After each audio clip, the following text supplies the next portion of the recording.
So welcome everyone to our 1 hour presentation today. We're excited to have you joining us. The topic of our presentation is going to be CBT for anxiety in children and adolescents, presented mainly by Taylor Chesney, and she'll also be joined by me too and Todd Daly, and I will introduce them all to you. If you can move to the next slide, Taylor. So let me tell you a little bit about the presenters today. So join me in welcoming our featured presenter, Dr. Taylor Chesney. And Dr. Chesney is a licensed clinical psychologist and also the director of training at the Feeling Good Institute, New York City. And Dr. Chesney has over 15 years of experience working with children and adolescents. She studied with Dr. Burns at Stanford University and has extensive teaching experience of grad students, medical students, and therapists. She's a certified level 5 master therapist and trainer in Team CBT. And Dr. Chesney is particularly passionate about combining both her extensive clinical experience and her firsthand knowledge of being a parent to 4 little kids. She looks forward to sharing her expertise and enthusiasm for working with children and adolescents with you all here today. Our next presenter, Me Too, LMFT, is a Vietnamese bilingual clinician at the Feeling Good Institute who also works a lot with kids and teens. Her background includes working with youth and families across diverse backgrounds and acuity levels. And prior to joining Feeling Good Institute, she provided therapy in community-based agencies. In her last position, she was the manager of the county's largest youth mobile crisis department. And her role also included giving presentations and trainings for the police department, county mental health services, and school districts on how to help youth in distress. And since joining Feeling Good Institute, Me continues working with kids and teens and is quite creative in personalizing the Team CBT methods in child-friendly ways. So she's here today to share with you all just how she does that. And finally, join me in welcoming Todd Daly, LMFT, who is a licensed marriage and family therapist, a licensed educational psychologist, and a level 4 Team CBT therapist at the Feeling Good Institute in Mountain View. And Todd has over 20 years of experience as both a school psychologist and licensed therapist working with adolescents and adults. He's also trained with several beloved members of our local CBT community, including Dr. David Burns. Todd has also been completing psychoeducational assessments for children and adolescents at private and public schools for over 15 years, and he also looks forward to sharing his unique knowledge with you here today. Let's move on to the next slide. So let me tell you just a little bit about Feeling Good Institute, and then I'm going to pass the reins over to Taylor and the rest of the team. So our mission at the Feeling Good Institute is to alleviate suffering by elevating the practice of therapy. And so to that end, we have kind of 2 arms. One is a training arm and training and certification arm, and one is a treatment arm. Feeling Good Institute was started by a group of clinicians mentored by David Burns at Stanford University. And our goal is to train and certify therapists in the processes of evidence-based CBT that are known to be most effective, including the use of measurement, empathy skills, addressing motivation and resistance, and lots of CBT skills, which we'll be focusing on some of them today. The therapists who work with the Feeling Good Institute are highly skilled and vetted, and we also all engage in a weekly system of continuous improvement using deliberate practice so that we're practicing and learning and growing week over week. We have flexible services to meet clients' needs, and that is both video-based therapy across the US and Canada, as well as in-person treatment centers in New York, in Mountain View, in Canada, and in Israel. And we engage in traditional sort of outpatient weekly therapy, 50-minute sessions, as well as intensive therapy where patients will fly in from out of town, or do video-based intensive therapy where we do many hours a day, many days a week in order to help patients more efficiently. And we also have lower fee options for patients who need lower fee therapy. Okay, so now I'm gonna pass things over to you, Taylor. Great. I'm so glad we're all here today learning about how to improve our skills working with children and adolescents that are suffering with anxiety. Thank you, Jill, for our introduction. Then I'll spend some time talking a little bit about why this is important and how to set up treatment to be successful. And then we'll spend about 10 minutes talking about how to explain cognitive distortions in language that's helpful and accessible to children and teens. Then we'll cover several methods and then explain how to adapt them more creatively to be effective with children and adolescents. And then we'll have 15 minutes of Q&A. So if you have questions throughout the talk, please put them in the chat to Jill, who will gather them, and we'll cover them towards the end. So glad that you're all here today, passionate about providing therapy for children and adolescents struggling with anxiety. We promise to deliver more than the learning objectives, but at a minimum, at the end of this talk, you'll be able to explain the idea of cognitive distortions to children in language that they can understand and be able to describe many techniques, but specifically the double standard in language that's helpful for children and that they can really learn and understand. And we'll also provide some clinical examples of how we've done that.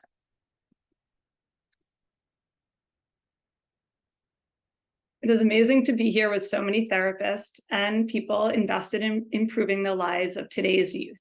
There's a mental health crisis affecting our youth.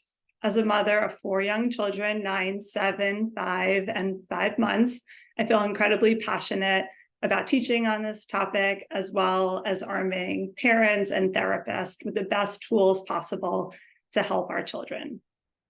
In the fall of 2021, the American Academy of Pediatrics, along with the American Academy of Children and Adolescent Psychiatry, declared a national emergency in child and adolescent health. Anxiety is the most prevalent childhood mental disorder, affecting roughly between 15 and 20% of children. That's really a staggering statistic.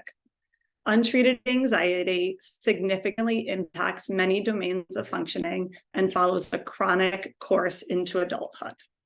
But luckily, there is effective treatment.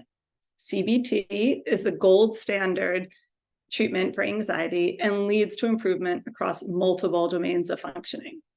While we know that some fears and anxiety can be adaptive and developmentally appropriate, clinical levels of fear and anxiety can cause significant distress in children and their families, and are also likely to interfere with their academic and social functioning, which is so important for children as they're growing up.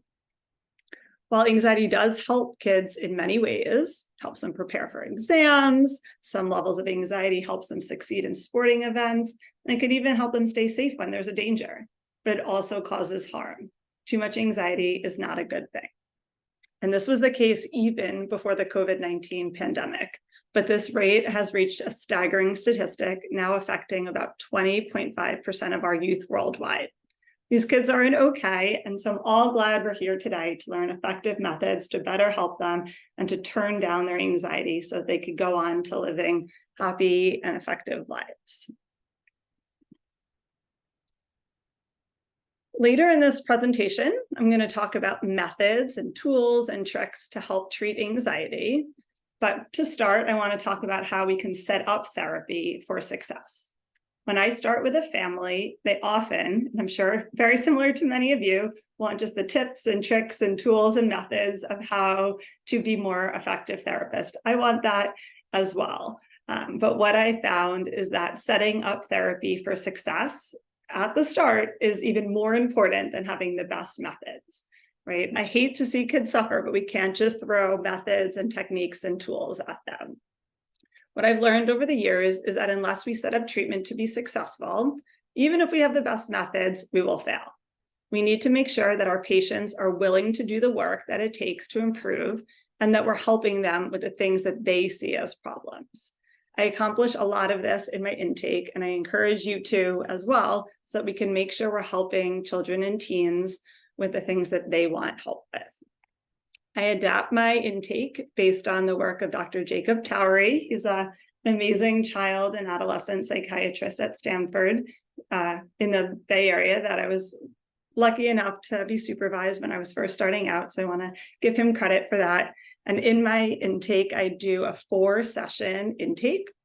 This is before I accept any patients into therapy. So during this process, I'll do 2 sessions with the child or teen, 1 session with the parent, and then a wrap-up session all together. And I'll talk more specifically on the next slide about what goes into each of those sessions. But I only will accept patients into treatment that actively want to work on their anxiety and make sure the anxiety is a problem for the child, not just a problem for the parent or the school, right? So as we know, anxiety helps in many ways, but they need to be willing to overcome it and work hard to change it. So before we move on to any helping, I want to make sure that the child, the parent, everyone that's involved in the system is in agreement with what they want help with and willing to do the hard work to change. I wish it was just a magic button that you could push and they would get better, but unfortunately it's not. So we need to make sure that we're not just throwing methods at kids before they really want help. And I did want to share a quick story that my 9-year-old son told me I should share with all of you to illustrate why this is really important and how the setup of therapy is super important. This weekend, we were at the beach and there was this gross seaweed in the ocean, or as he called it, weed seed. It was gross and dark and green and very different than it usually was. And he totally flipped out because he felt super weird about it and it looked gross. I didn't really like it either, to be honest.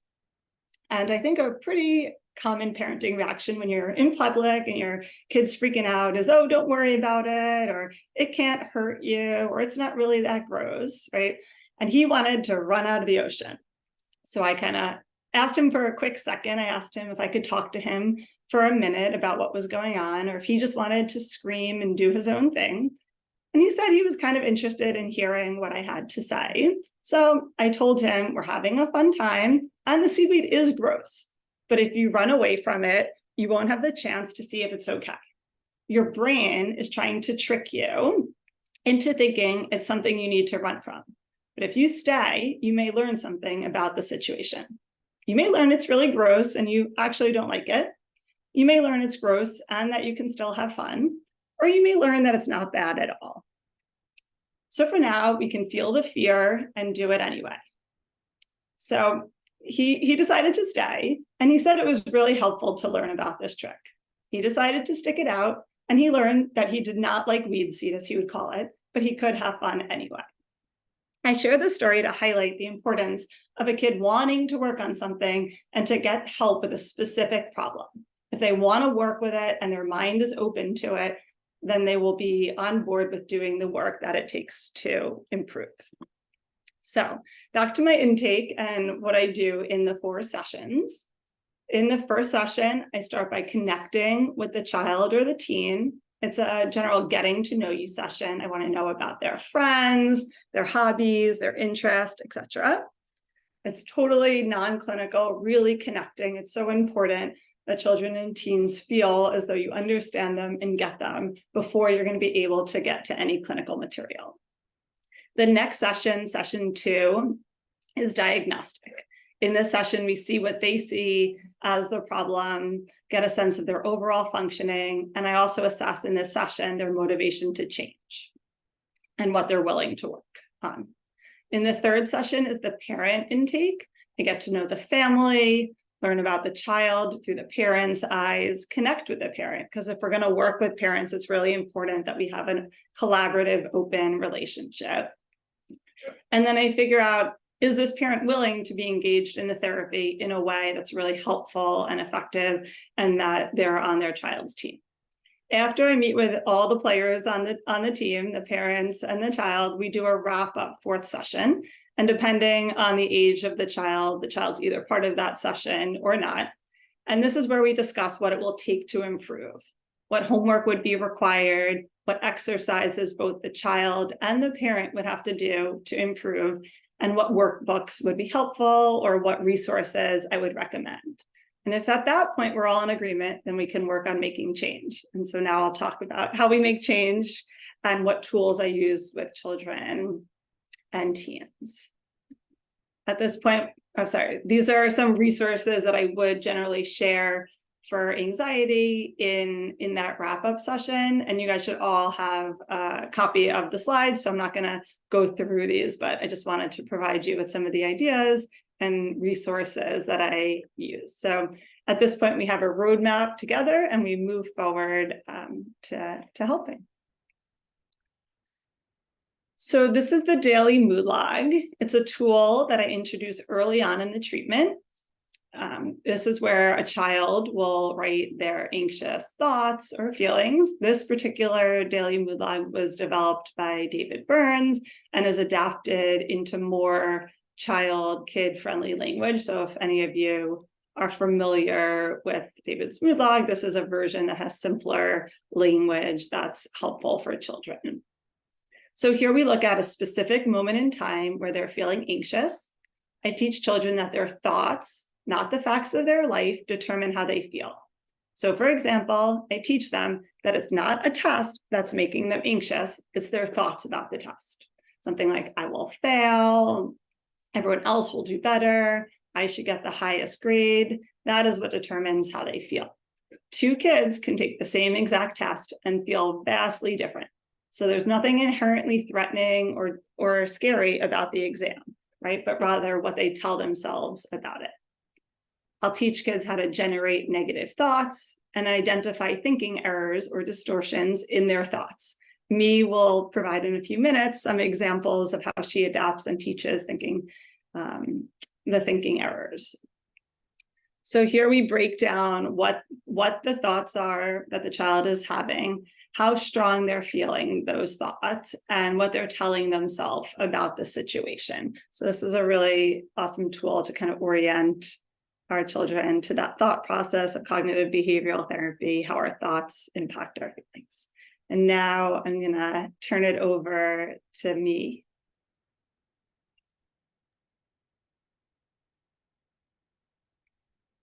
Right. Hi, everyone. My name is Me, and I've been working with teens and kids for many years, and I love them.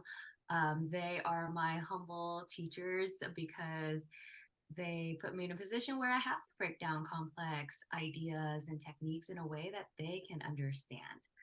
And I like to use it in their own words, and I like to think like, how can I say less? So today I'm going to share a case example of one of my clients. She's a very smart 12-year-old girl with social anxiety. Her name is Jamie. Now, Jamie was voluntold by her mom to start therapy, which is pretty classic, right? And she was struggling with social anxiety. Now, she didn't say to me, I want to improve my social anxiety. She said, it'd be nice to feel better. You see, Jamie had experienced a lot of bullying and isolation in elementary school, and she finally made some friends in middle school. But then she suddenly started to feel very anxious around her peers at school. And at first, she would sit in front of me in session, eyes down, doodling, fidgeting with the squishy toys that I had out. But one day, after about a month, she looked up with a sad expression and started telling me how she's sitting by herself at lunch. And she said, I was walking up to some friends, but then I saw them laughing, and I just saw a memo that someone can't hear me. Is my audio okay? Your audio is okay. It's a little quiet. We can definitely hear you, but I'm not sure if your mic is being blocked. You're just a little soft. Okay, I pulled it a little bit closer. Mic check. Is that okay? Yeah, it's a little quiet, but we can hear you. Just if you can talk as loud as you can, that'd be great. All right. Okay, so Jamie said to me that I was walking up to some friends, but then I saw them laughing and talking to Chloe, and it made me feel bad. And they looked over at me weird, like they didn't want me there, and I figured they liked her more. So I didn't want to interrupt them, and I walked away. So in that moment, I thought, ooh, what a great opportunity to go over some cognitive distortions.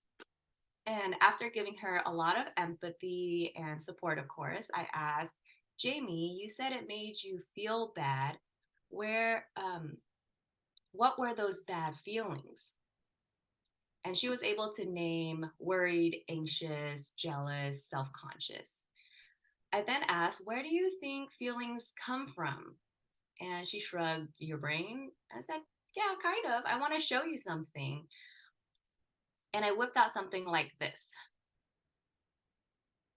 little triangle image here. And I said to her, you know, whenever something happens, there's the thing that happens, and then there's our experience of the thing that happened.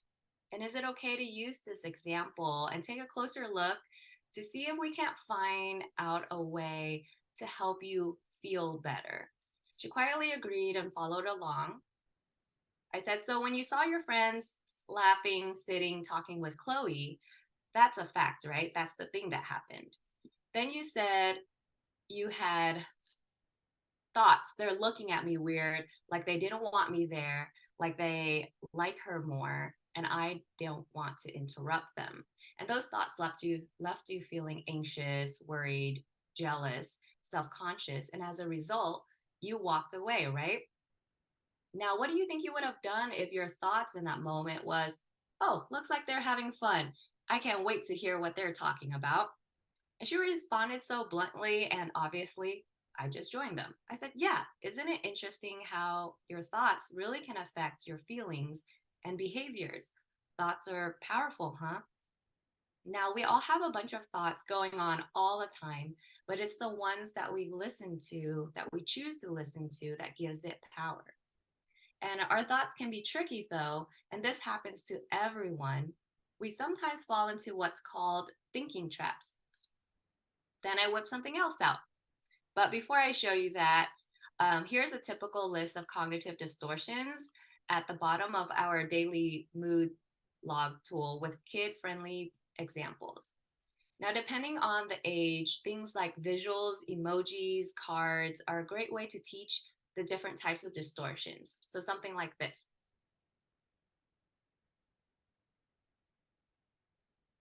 All right, and with Jamie, she always had her phone on her. So I prompted her to take out her phone and Google cognitive distortions emojis. And you'll see all kinds of fun images. I went over each one with her to teach her.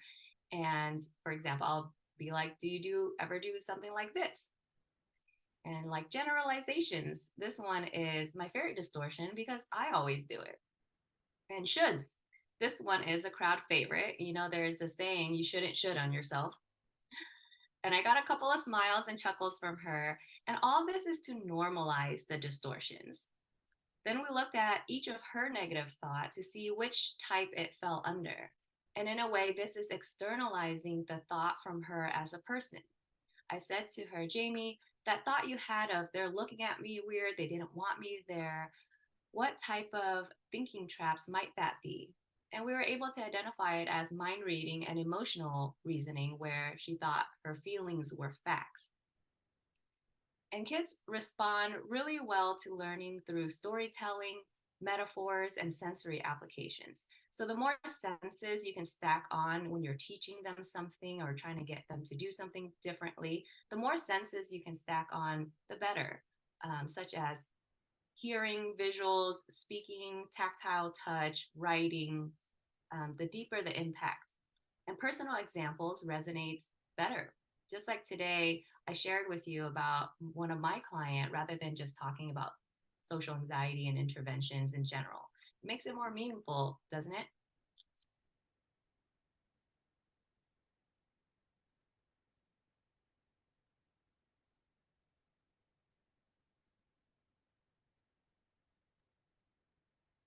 Me, did you want to say something about this slide or should we move on to Taylor? Oh no, we're ready to move on. This is just descriptions of some examples. Okay, awesome. Thank you so much, Me. That was really great and fun too. And now back to you, Taylor.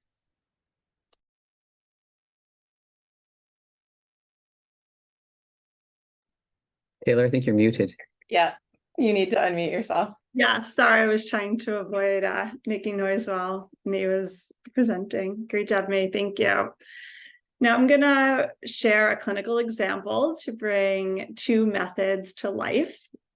I'll be talking about Jessica throughout both of these examples.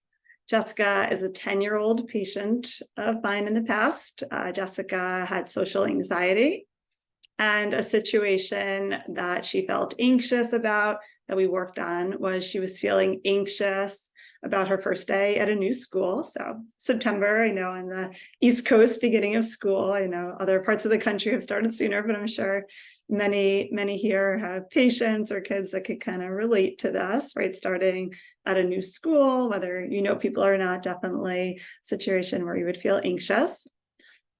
Jessica was feeling anxious, worried, and self-conscious. And some of the thoughts that she wanted help with were, no one will talk to me. Everyone else has a lot of friends. People will be mean to me, and people will think I'm weird.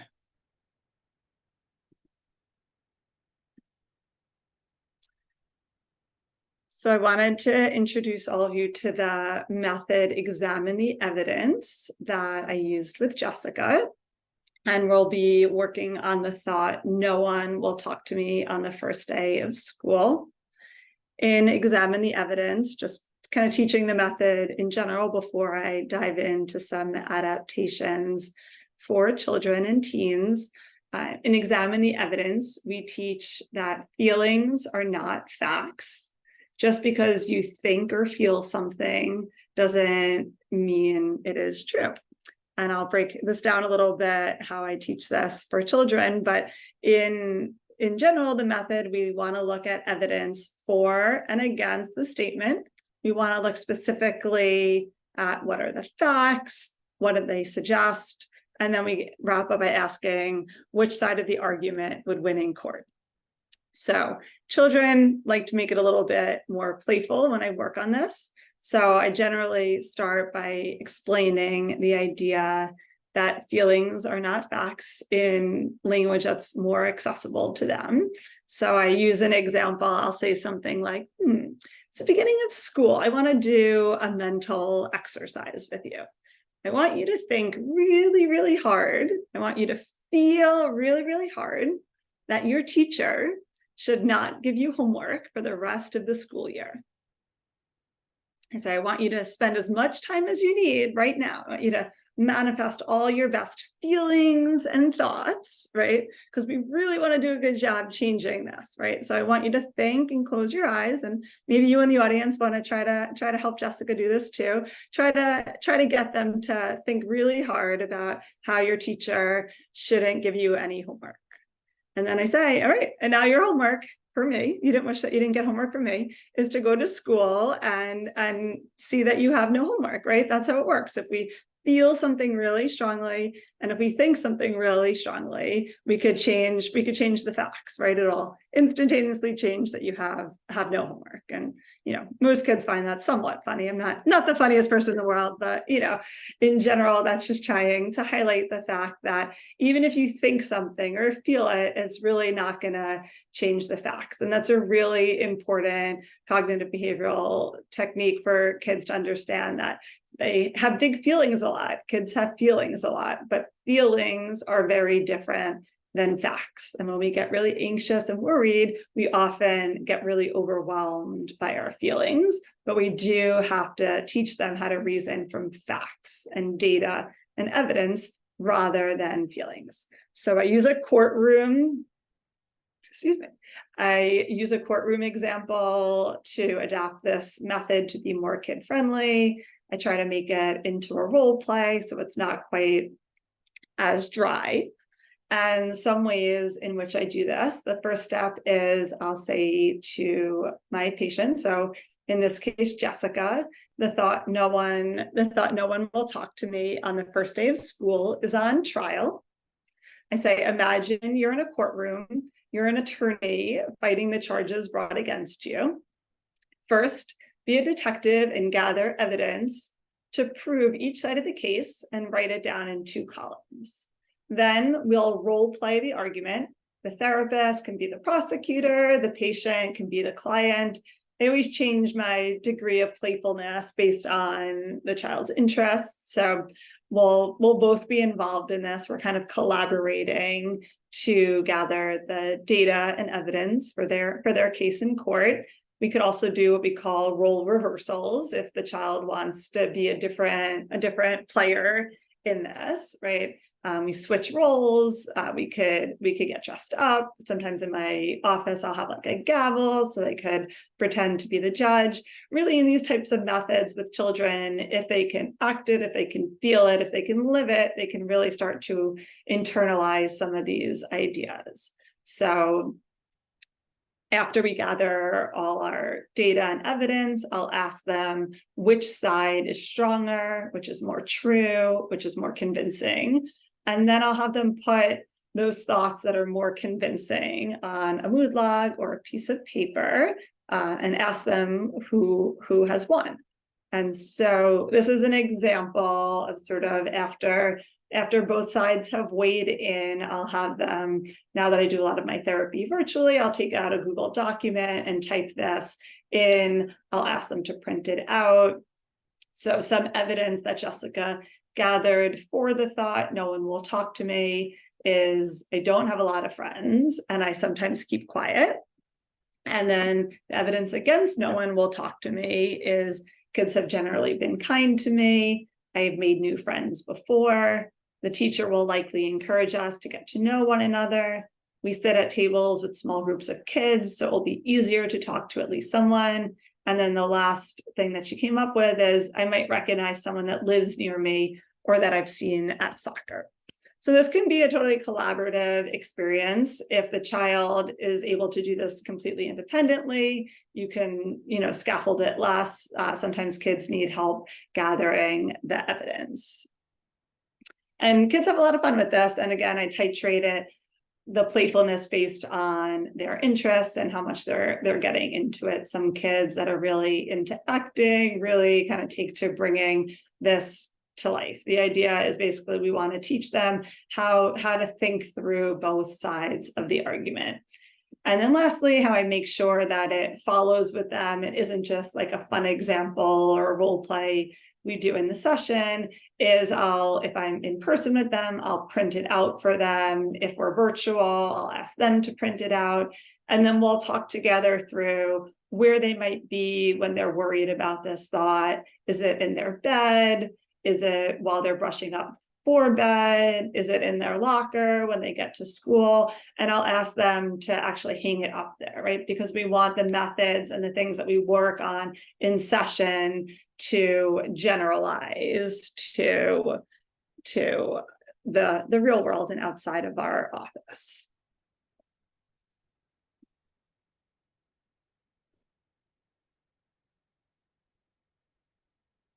The next technique I want to talk about is the double standard. In this method, you talk to yourself in the same kind, compassionate way. You might talk to a dear friend or a clone of yours. The therapist describes to the patient a situation or an event and the feelings and emotions and thoughts that they're having, and then asks the patient what they think about the negative thought and if it's true. So in this way, we're using the same thought, no one will talk to me. And we would be asking them what they think about that as a dear friend or a clone that was coming to them. But if it's sounding a little confusing as I'm saying it now, it does often sound somewhat confusing to children. So I found some clever ways to kind of break it down for children.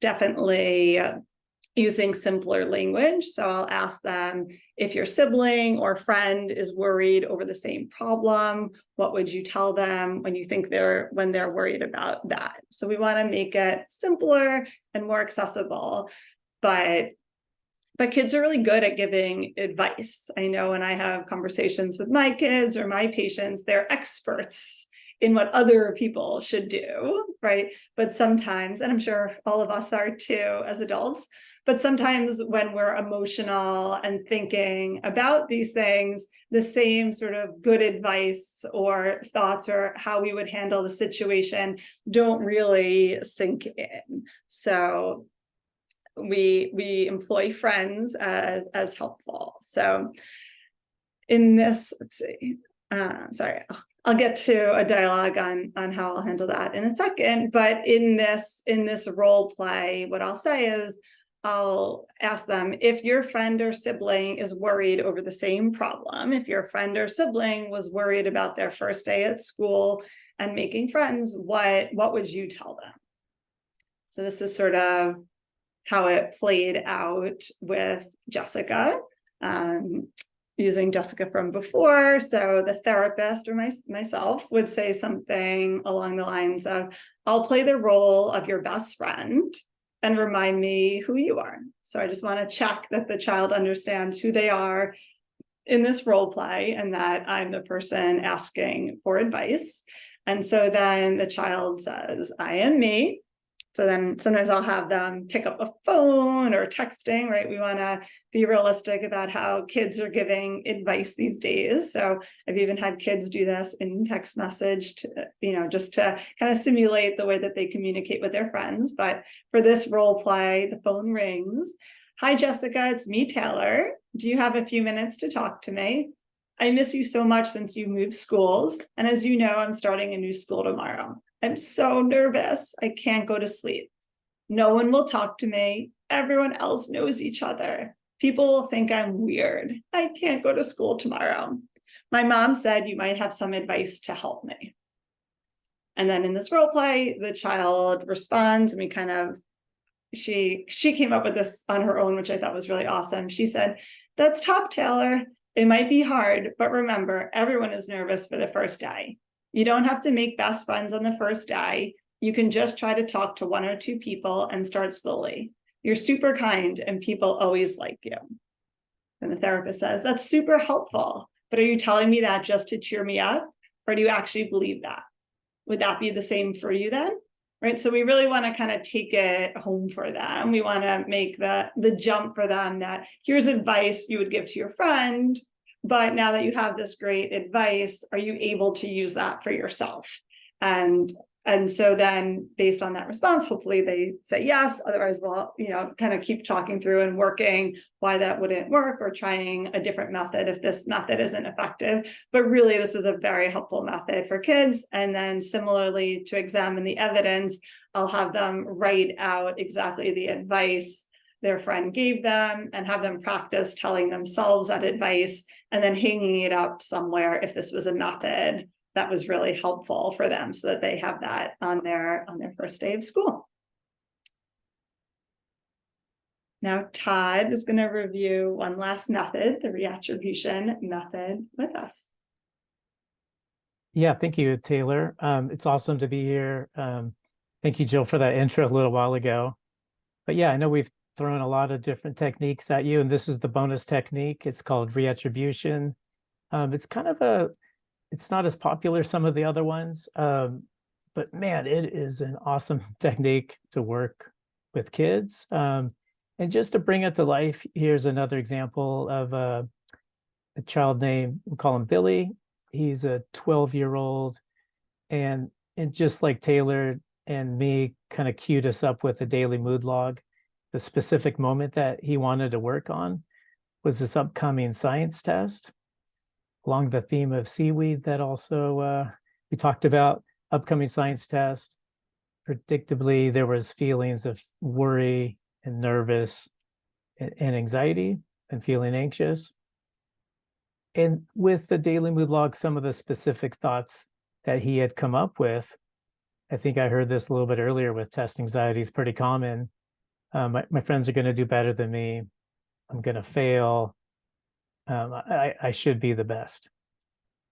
And then maybe just moving on to the next slide.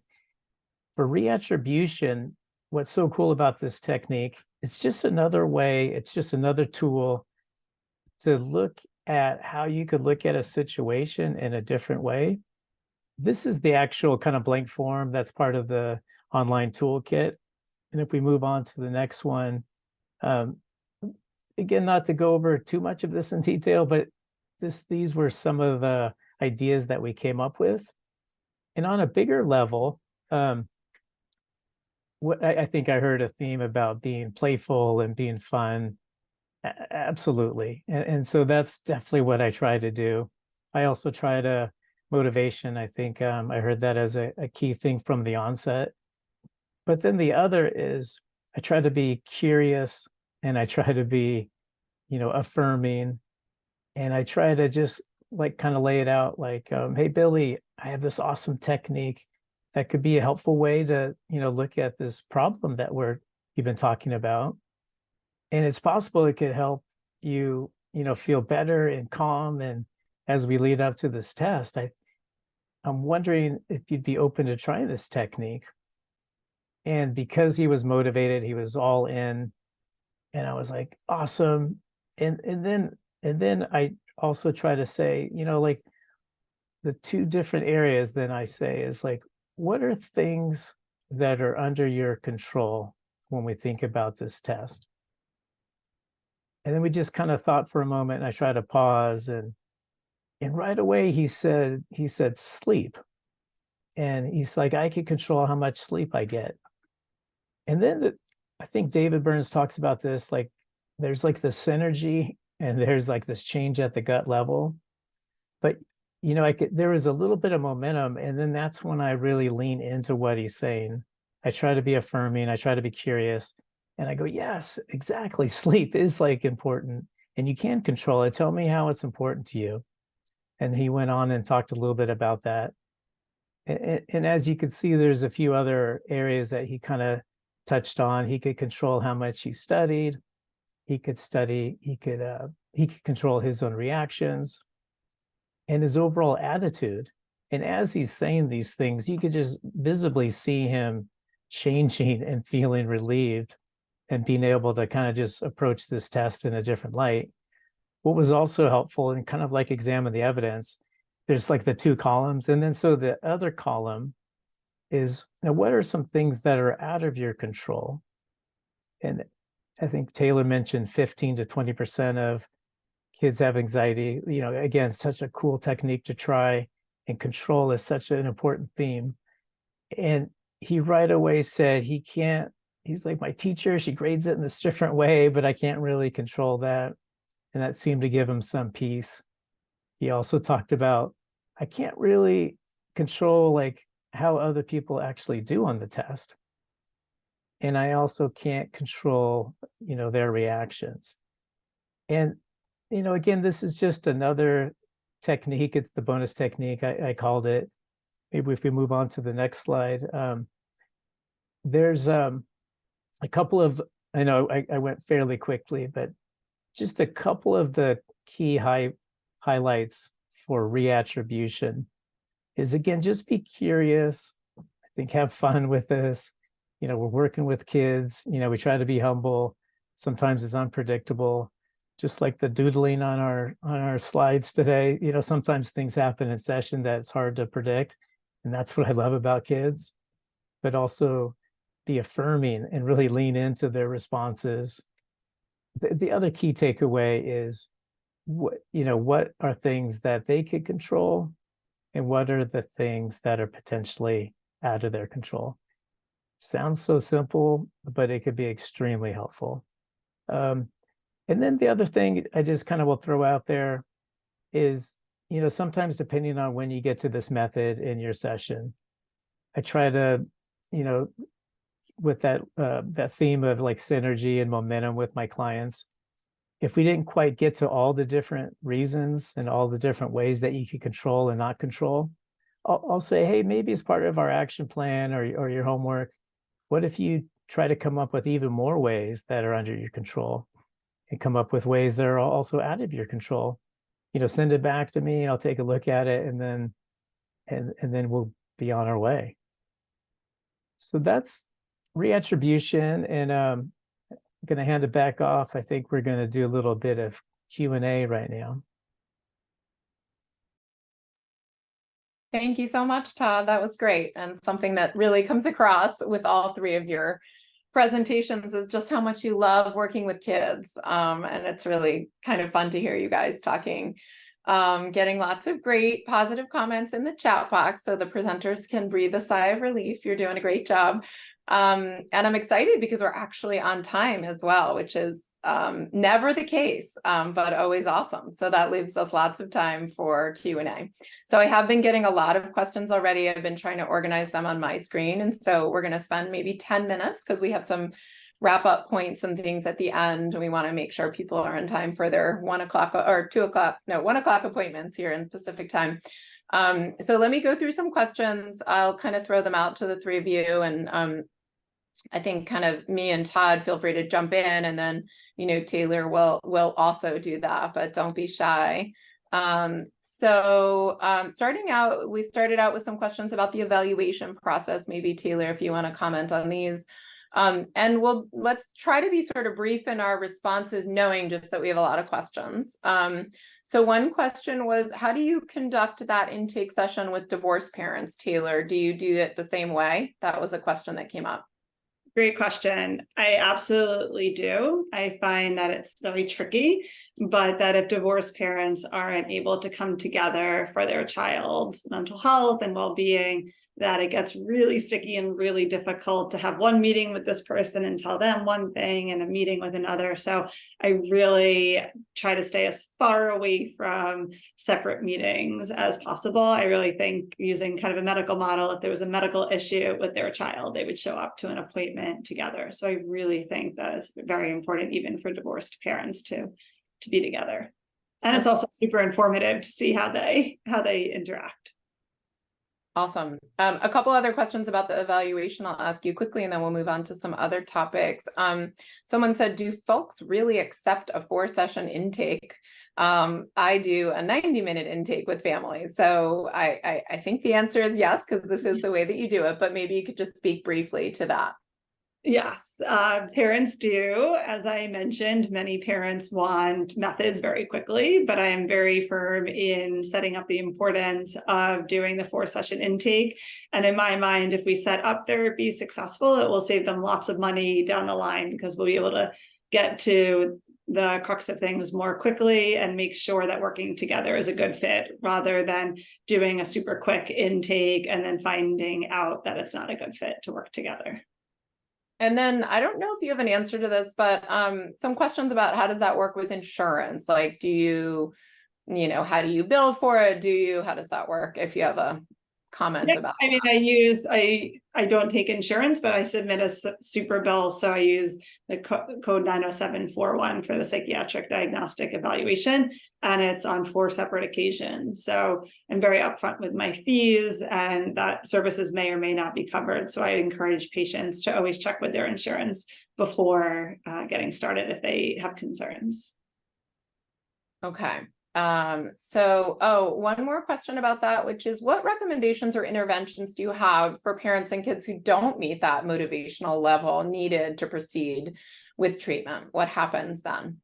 Yeah, it's a great question. I often encourage them to reevaluate it later in time. So that's if the child's not willing to do the work. I often also offer parenting help, how to help the parents help their child. And then if a higher level of care is needed and I can't provide it, then I might make a recommendation for a higher level of care. But I've never been successful in convincing kids to work on something that they're not willing to work on. So a lot of times, I'll say the last quick thing, because I know we want to be brief, is, as an example, if like the school has made a complaint and they're being very disruptive, I may say something to them like, I can't force you to come to therapy, and I definitely don't want to force you to come to therapy if you don't see your behavioral outburst at school as being an issue.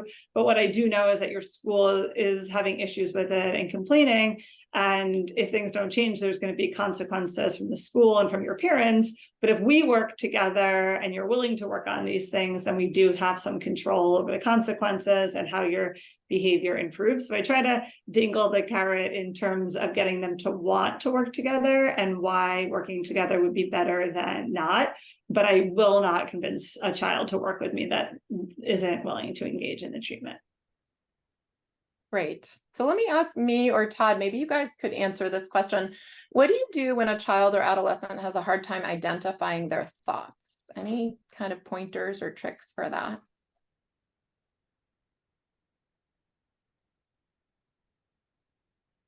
Yeah.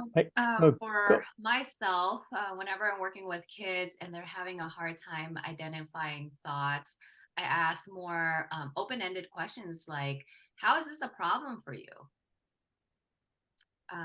Like, what is important about this? It could be like this feeling that you're having, like you're so worried about what your friends think about you. Why is this important to you? And then sometimes by uncovering like deeper thoughts, they just start talking, and then I'll pick up on it and I'll hear something and I'll reflect it back to them. Whereas with kids and teens, especially teens, they like to correct you. So sometimes I'll just make like a bunch of guesses and assumptions. I'm like, is it this or is it this? And they'll be like, no, not that. Or like, no, not that. It's more of this. And then they'll start talking. So you kind of throw them something to latch onto, and then they can elaborate usually pretty well.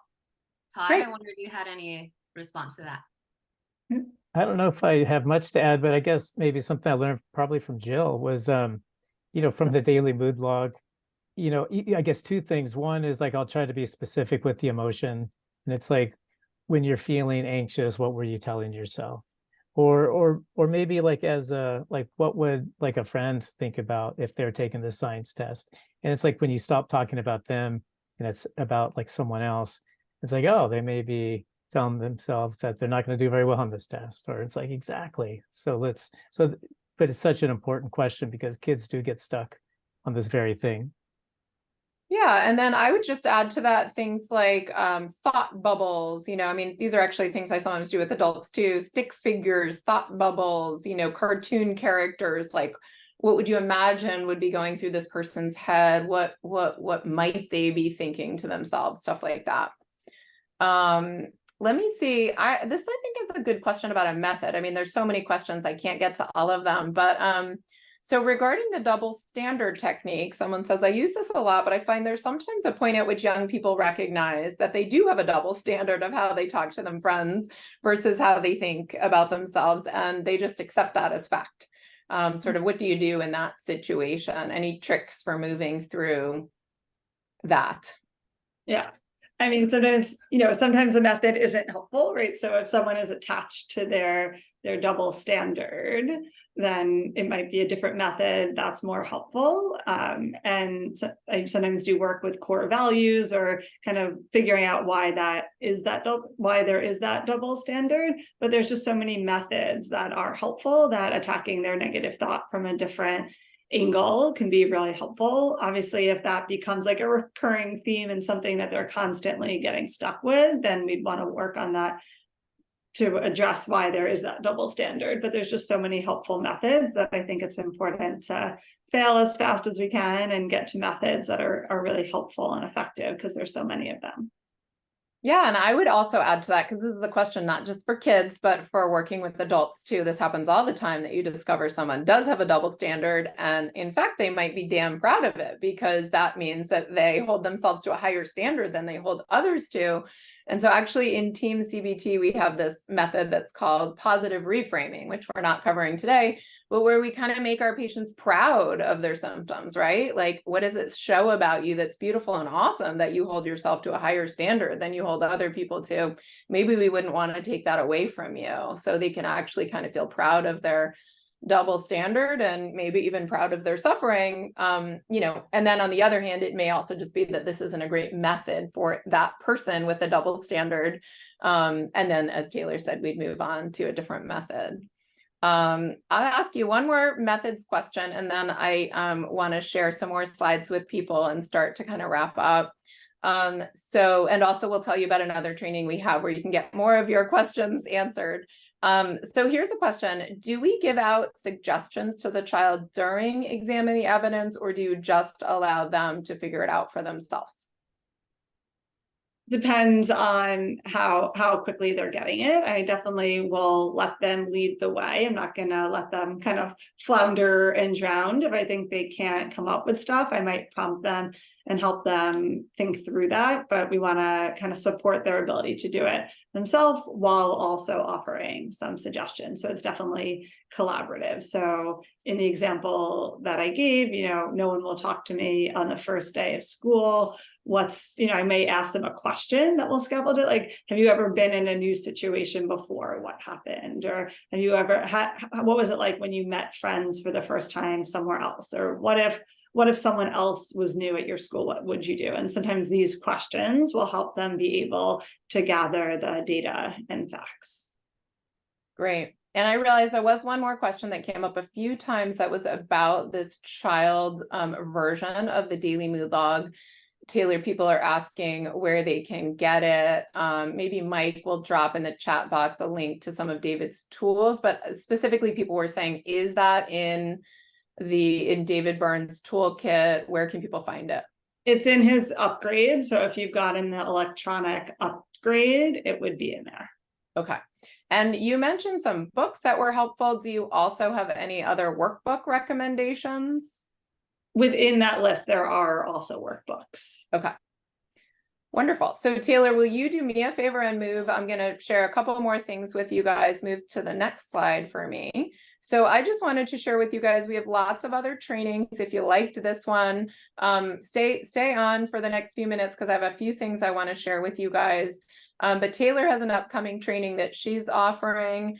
That's a CBT training for therapists who work with kids and adolescents. And it's a 12-week, really comprehensive training. You meet weekly on Thursdays for 1 hour and 45 minutes, and it's 21 CEs and lots of great content. So you can find out more about, the weekly plan for that on the Feeling Good Institute website. And then finally, well, not finally, sorry, I have a few more things to say, but next, we hope that you'll join us every Wednesday, the first Wednesday of every month, for our trainings. And so we're offering free trainings the first Wednesday of every month. Some months, it will be a didactic like this one, which offers continuing education credit. Some months it will just be a free Q&A that isn't associated with CEs, but we hope that you'll put it on your calendar and meet with us once a month on Wednesdays at noon. The next one, Mike Christensen is going to be our featured presenter, and I will be emceeing, and that's on harnessing accountability in CBT, expert tips, techniques, and Q&A, and that's on October 4th, so next month at noon. And many of you have been wondering, how are you going to get your CE credit? Mike is dropping a link in the chat box for how you can get your CE credit. But right after the webinar, log back into the workshop page. And Mike put the link in the chat right now. Just make sure you complete the CE survey, and then you'll automatically get your CE certificate for the 1 CE today.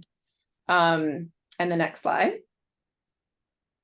So yes, we'd like to thank you for being present today. Again, if you're interested in doing more training with us or interested in getting certified with us, you can check on the Feeling Good Institute website, the feelinggoodinstitute.com. You can send any questions about training or certification to certification@feelinggoodinstitute.com. And we also hope that you'll think of us as a place to send your patients. If you've liked what we had to say and think that you know anyone who could benefit from our services, whether that's a friend, a family member, or a patient, you can see therapists that are available on our website, which is feelinggoodinstitute.com.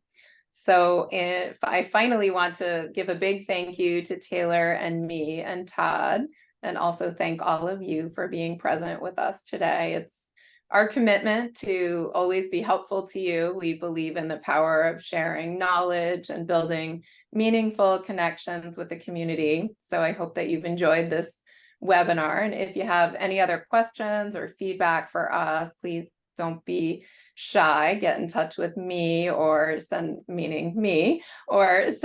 email to certification@feelinggoodinstitute.com, because we're here to support you in any way that we can. So thank you so much for joining us for this webinar, and I hope you all have a great day. Yeah.